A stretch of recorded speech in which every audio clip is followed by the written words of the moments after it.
they just be straight OP, and he going against them, and you like figuring out how does he keep getting up, how does he keep going, how does he keep persevering. But he has these strong connections and bonds, and like almost promises really to people like, I'll protect you and put my all out. You know what I'm saying? I'll make sure I leave it all out there. So what's good, YouTube, man? Today we have ReZero Cut Content Season 3 Episode 8, or aka Season 3 finale. You know, y'all get what's going on. Basically this is the last episode of the Season 3 Part 1 cut content from AniNews. Shout out to AniNews. If you haven't checked out the other ones, you can check out my ReZero playlist. Hey, look, I'm not gonna lie, guys. I'm excited to get back to ReZero Season 3 Episode 9. It will be the video after this video.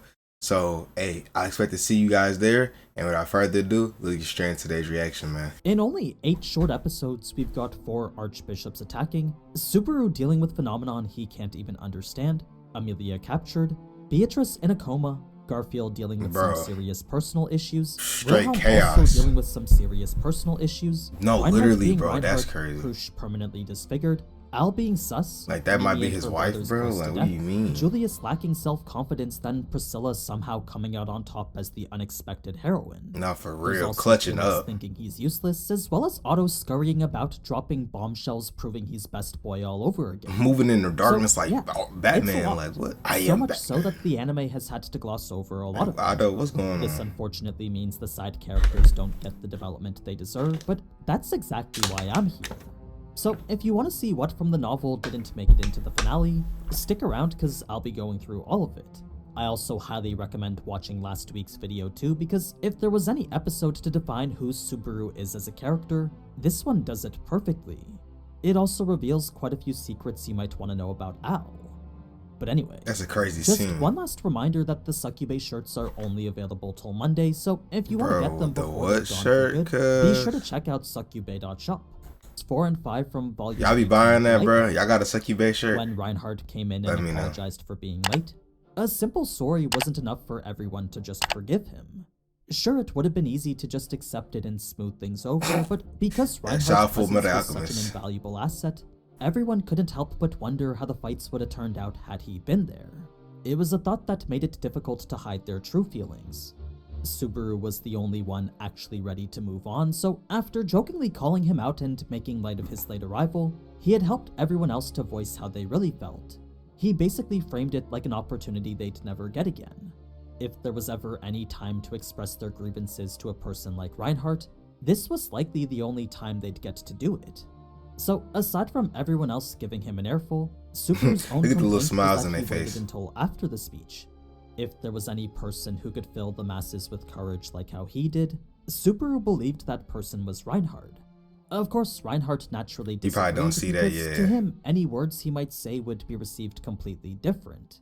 He wanted to. Hey, I love that. I love that trope of because you know it's not always there, but when there's like them extremely strong characters and they like have that sense of like humility, bro. You know, they're not like, oh, you know, be like they're the best, like they shit don't stink. But like, I love that humility in characters, bro.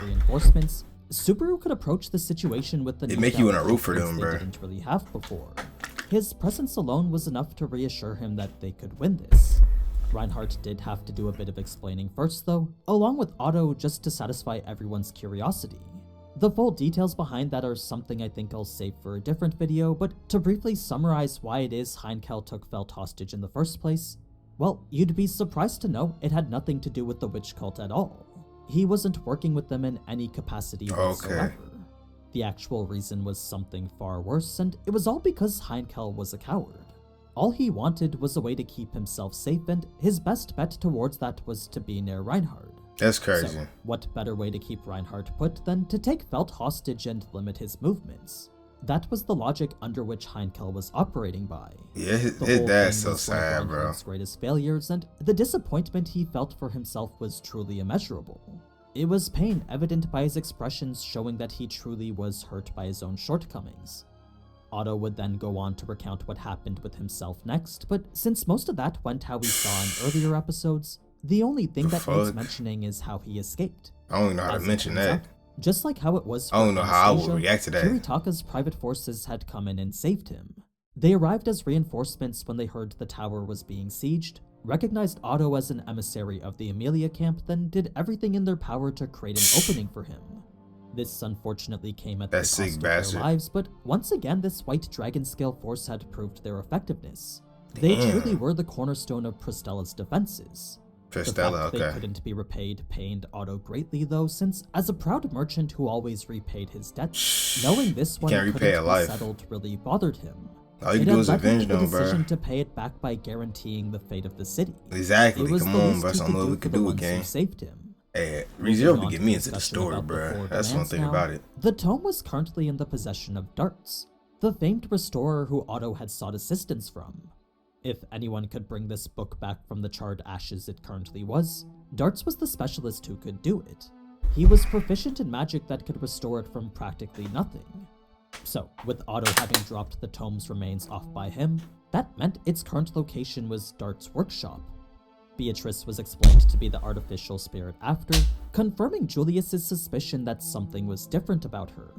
This made Subaru a little bit worried, since if any spirit user could distinguish Beatrice just by looking at her, it meant she was in more danger than he thought. Subaru felt he wouldn't be able to leave her side due to the risk of someone possibly realizing who she was. Since the witch cult hadn't identified her by name yet, it was of the utmost importance to keep her identity secret. No, facts. You don't want Subaru, only a spirit user as skilled as Julius could tell. So there really wasn't anything to worry about. Subaru then went. You see how they get when anything about the witch get brought up? Amelia, leading to a very over-the-top. They got the whole city. Bro, they got the whole city pent up because of the remains. But it's like they're not even 100% sure. Like, I don't know what, because I haven't explained that yet, but I don't know what even makes them feel like guaranteed that the remains is there. But like, this bro, the same as all the other times they go hard for the remains. This time, Subaru shouted proudly that only he would be the one to marry Amelia. It was a bold statement that led to a comedic set of reactions from those Amelia Tan. These were fairly expected, but what no one present expected themselves was for Subaru to express his feelings so explicitly and confidently. She would love to hear that. That would make her so happy. Reaction was unexpected was Julius and the deep thought he seemingly fell into. You see, where Subaru thought he'd find annoyance, he instead turned to find something almost like jealousy. There was an earnest yearning Subaru could sense behind Julius's contemplation. He never did say what it was that had him distracted, but something about Subaru's proclamation had led him to lose track of the conversation. Al would then go on to re-explain the message he got from Amelia, but something about him seemed different too. Ever since their intense exchange before the speech, Subaru found Al to be noticeably off. He wasn't carrying himself the same way he usually did. So Subaru actually proceeded to ask him about it, inquiring as to why he was being so sulky. It's a lot of odd figures, bro. For this upcoming fight. Since their last one didn't really go too well, Subaru wanted to make it clear that they needed his help now. It was a genuine request Al knew he couldn't deny, but the way he accepted it wasn't that great either. There was this chilling anger that Subaru could sense from behind it. A mysterious aggressiveness was attached to every single word he spoke. You know what I'm saying? This was a wild rage Subaru knew he recognized before, but he couldn't remember from where he felt it. All he knew was that Al's hostility was something familiar. Fortunately, Priscilla would enter to change that tone completely, bringing a whole new perspective to the conversation. It was as she got caught up, though, that Subaru would step out to handle some of his other conversations. So, first was Otto explaining why he did what he did, basically highlighting the level of concern he had for Amelia and Subaru. He was constantly thinking, planning, and observing in a way Subaru didn't even consider, saving him day after day without him even realizing it. Says, hey, Otto Clutch Man of the Year. And begin to express his gratitude for, but Otto would stop him I'm the Trapper of the Year. What he needed to focus on now was finding Darts and getting the tome back from him. Subaru's conversation with Wilhelm was next, starting with a friendly warning about what might happen when dealing with Felix.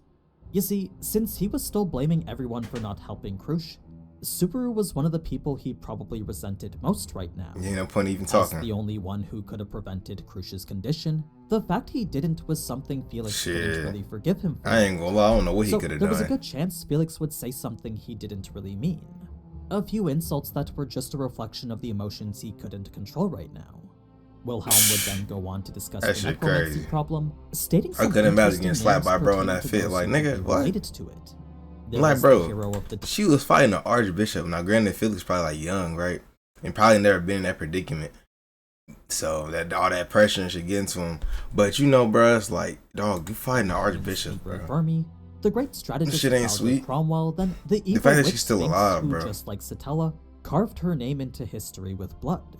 These were the kingdom's greatest enemies, people he probably resented.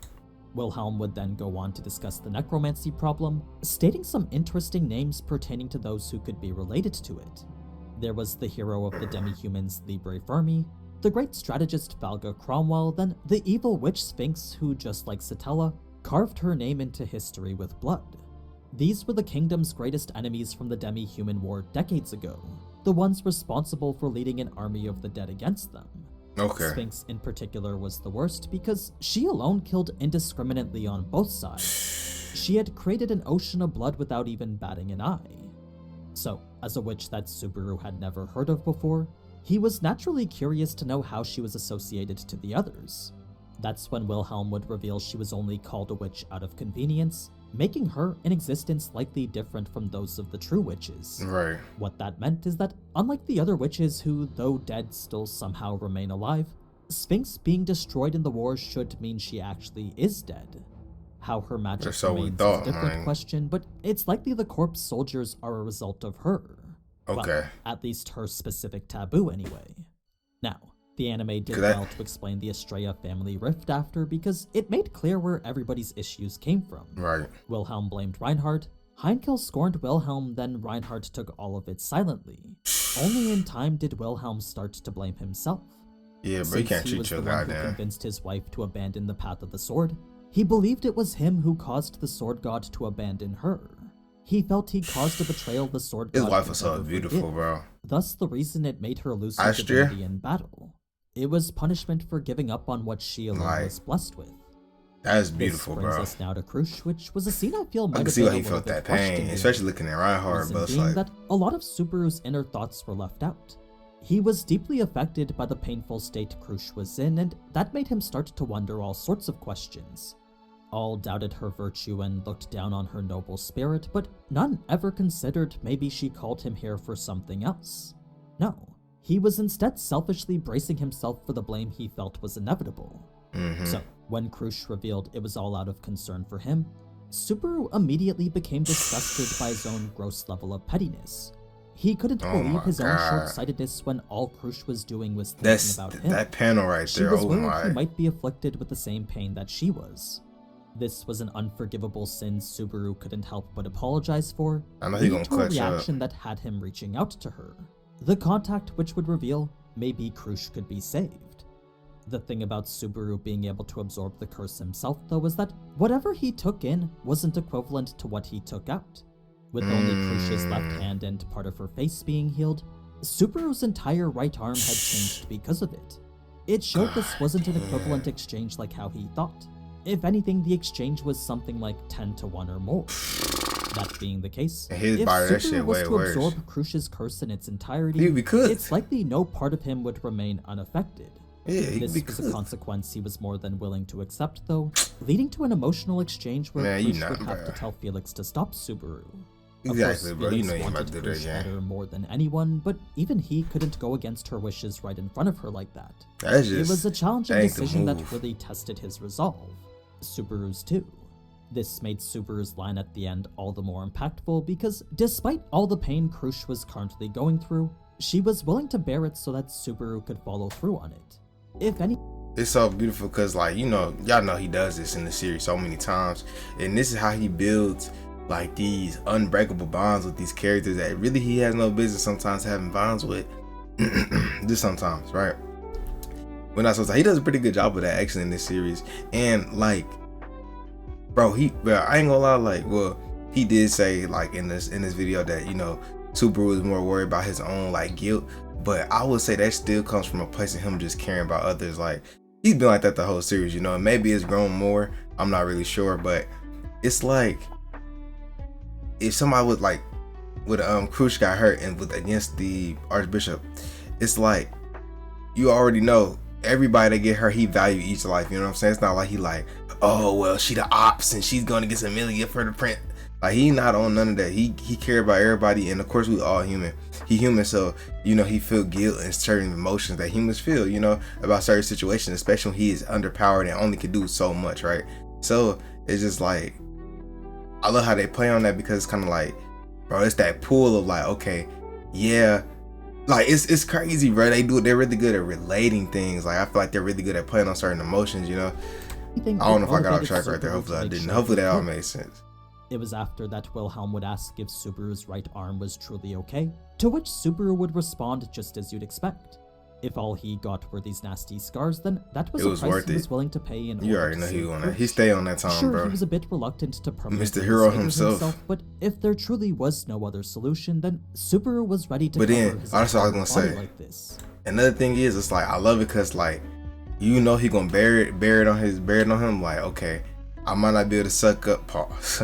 I might not be able to take the whole like curse out of her body, but I can go and fight and like win. You know what I'm saying? I can go and avenge you. I can go and fight for the next day. And I love that. That's how they like ReZero does a good job. I'm trying to make sure when I talk in these videos, it's clear. My fault if I sound like I'm rambling.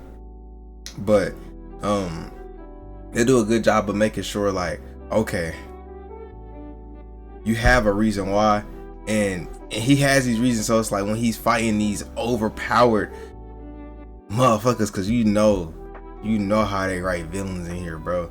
They just be straight OP, and he going against them, and you like figuring out, how does he keep getting up, how does he keep going, how does he keep persevering? But he has these strong connections and bonds, and like almost promises really to people, like, I'll protect you and put my all out. You know what I'm saying? I'll make sure I leave it all out there. So he would just have to and that's how we got this far. And Beatrice later.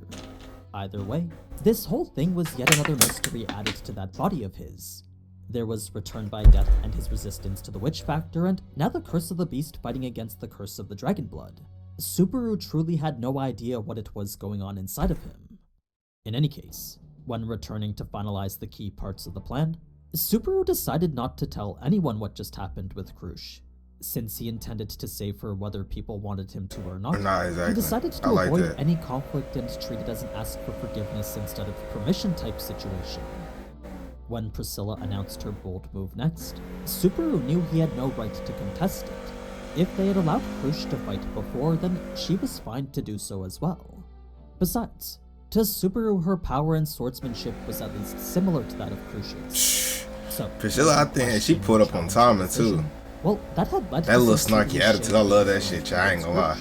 It was enough that Wilhelm felt the need to step in. If you made this far in the video, tell me your favorite character. Priscilla, being Priscilla, that's not Subaru, stood by her words and even doubled down.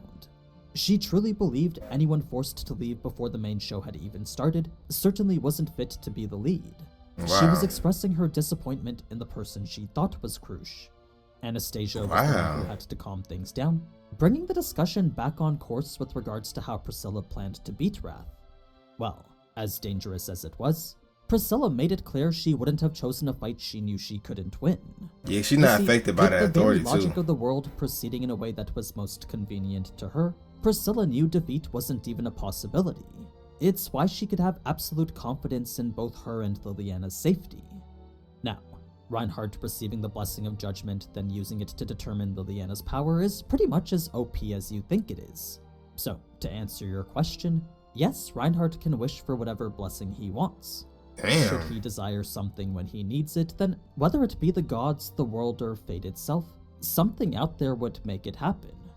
My boy Reinhardt, bless. Exactly known, but the author has mentioned they're usually just minor buffs. This season 1? Not something totally game-changing like a blessing of teleportation. Oh, okay. There's really no point trying to understand how it works though, because at the end of the day, Reinhardt will just do whatever Reinhardt does. As for how Subaru perceived this power himself, the whole thing felt incredibly wrong. As amazing of an ability it was, he couldn't help but feel something was off about it. Now, like what? To switch over to Liliana and her meager blessing, this they say shit like that and then go into the next part. To others. What's off about it, bro? It's telepathy limited to those she's intimate with, but it seems singing has expanded that range to everyone. It was information Priscilla already claimed to know, so the fact everyone had gone to such great lengths just to verify it, well, that was simply absurd to her. It was a testament to the heroics Priscilla was putting on in her own way. She The way didn't she was need a moving was blessing so to crazy. determine Liliana could do this because she had already entrusted her fate to the fact she would. It was yet another display of her often overlooked ingenuity. Still, Subaru wanted to reduce any risk where he could because where Priscilla believed his concern to be completely misplaced, Subaru didn't want anyone to die. As much as it would have benefited him and the Amelia camp, Priscilla's death was not something any of them would celebrate. It was a firm stance that fully caught Priscilla by surprise. No life sacrifice. The reason Reinhardt felt the need to protest Wilhelm's decision is because his swirling bloodlust made it clear he wasn't in the right mind to. There was a clear demeanor which made Wilhelm seem focused on something other than the fight. This is what Reinhardt picked up on, leading to the attempted intervention we see in the anime. This, however, only Season 3, bro. Episode 9 by the head after this. More, unleashing the conviction of the Sword Devil through and through. He had this fierce grin along with a strong desire for battle. A confident attitude that I can only imagine was far different from what we got in the anime. The plea that finally convinced Reinhardt to let it go was Garfield's request to help Subaru. Since he too had to abandon his camp to repay his debt, Garfield could only beg for the help of someone who was stronger than him. It was a powerful display that showed he now accepted his weakness and the result of his failures. I fuck with that character growth, bro. Development that's been pretty sidelined for Garfield. I like to hear that. With all the matchups now decided, the last thing to do was distribute the conversation mirrors. With only 3 available and 4 teams in total, that meant they needed to be divided by importance. So the first went to Team Wrath since learning of her defeat was the most essential. The next to Team Greed since there was a good chance Reinhardt beats him quick, then the third to Team Lust due to the sheer amount of numbers she had. Reason being that if Reinhardt was to become available after beating Greed, then it would be good to know whether Team Lust needed his help or not. So this was the I love how strategic this really is, bro. A counterattack which had everyone all tense, up until Subaru made his declaration that they were going to win. That's where I'm going to end it for this video, so if you liked what you saw and want to see more, then leave a like. Shout out to AniNews, bro. I really like these videos. W commentary too. Hey, I ain't gonna lie. It's time, bro. I'm excited for this next episode. Like I don't know, last time I reacted to ReZero, it was a minute ago. My YouTube has changed. I've changed. I've actually been able to watch all the cut content. Like I said, if you guys want to see it, it's all in my ReZero playlist. Go check it out, bro. We about to finish up on season 3. If there's anything else you guys want with this series, you know, I'm always open to hear about it. You know what we're gonna do about season 1, 2. I already seen it. But you know, I seen that back like all the way back then, bro. It was years ago. Yeah, I couldn't even tell you what. Maybe like 2019. I don't know what year I had watched this originally, but bro, this like I've been here for the journey. So seeing all the character development and seeing how they pulling each string and how everything unfolding is very dope. I really do like this cut content because it helps us get a deeper view on things that sometimes you can't catch within the 20 minutes of an episode. So with that being said, if you're new here, hey man, if you haven't already, smash the like button, subscribe if you're new. We're on the way to 4,000 subscribers, man. If you don't know me, my name is Don. Welcome to the Don Crew. I plan on being way more consistent on my channel, so hopefully I'll see you guys around. Peace.